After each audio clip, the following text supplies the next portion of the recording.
Hey guys, my name is Dylan and today we're going to talk about why driving should be less expensive. Now, to all you fellow drivers who have been driving out there for many years, or to the ones who just started driving like they just got the permit or their license, have you ever thought of why driving is so expensive?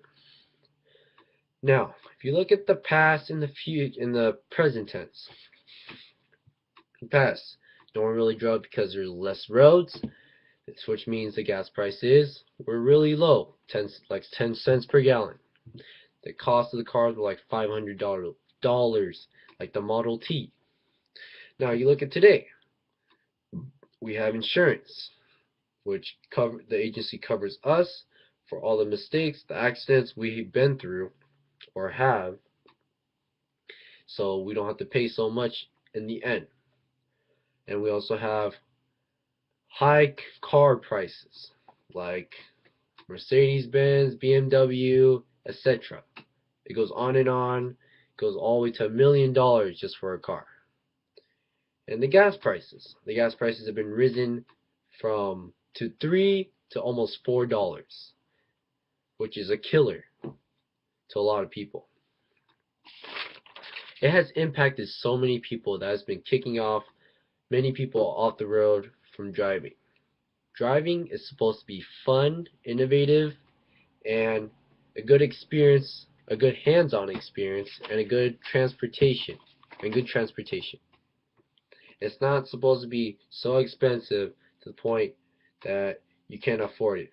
Like, for example, a mansion. I mean, who cares if you can afford a mansion or not? But anyways, that is why it should be less expensive.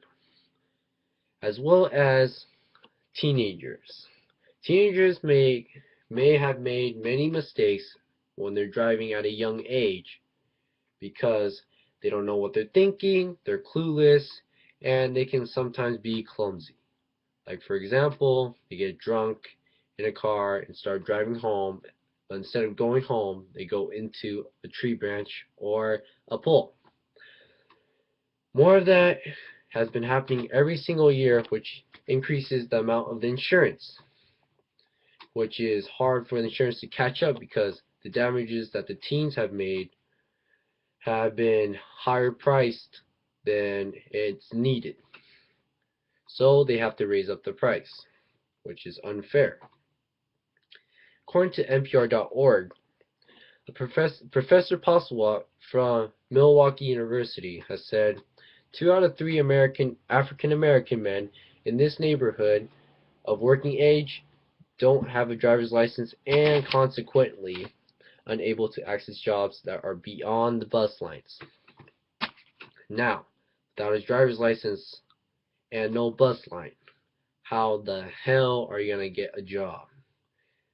Especially if you want to be on time and depends what kind of job you want. For example, your job is you live in Redondo Beach and your job is all the way in San Diego. How are you going to get there? You cannot get there. I'm sorry. Because there's no way of transportation, and because you have no car, you cannot get that job. For example, you work at Chipotle, which is in Gardena, but you live all the way on the other side of, like, what, Santa Monica, and the Chipotle's in Gardena. How are you going to get there? A bus, you have to wait 20 minutes in order the bus to come, and you have to take the right bus. And you're basically paying the bus $1 each time you go in, which is taking money out of your pocket. Now, with that money out of your pocket, you could spend on something useful instead of going on a bus. Because you have no car and no transportation, your boss at your work, at your job, is gonna end up firing you because you're not showing up or you're always late.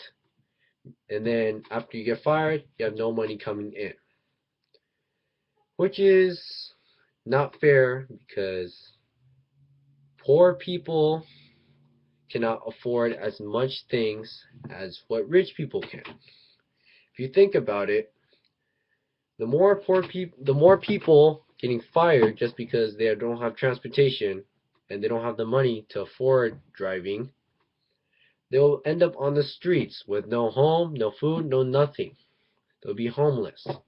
While you rich people are just driving there in like a rich Mercedes-Benz E-Class or C-Class or whatever class, whatever. You don't even care about the homeless people on the side. You just ignore them and keep on going forward. You don't help them at all. Which is also another reason why they should make driving fair. Driving costs fair.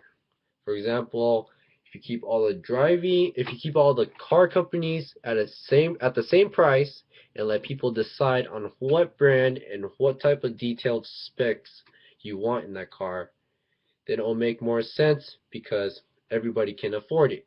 As well as the gas. If you keep all the gas the same, low price and all the same of each level, like unleaded or premium or regular or diesel, should be all the same so everybody can afford it.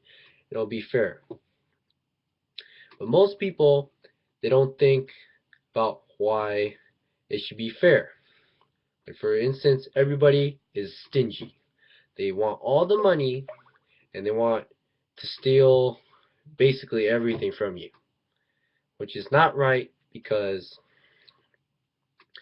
that is just way beyond the line, and it is not funny and it is not fair for everybody. But the good thing about why driving is so expensive is because the insurance can cover people more often instead of them paying more of the bill of the accident than it's supposed to. Which is why they should keep the price, which is why the insurance rates are so high, because of the many accidents that's been happening. Which is good, but in the long run, it should be less expensive. Which is making the poor people pay less, and it'll be more fair to the whole world, and it will help everybody out. So that is why driving should be less expensive. Thank you, and have a nice day.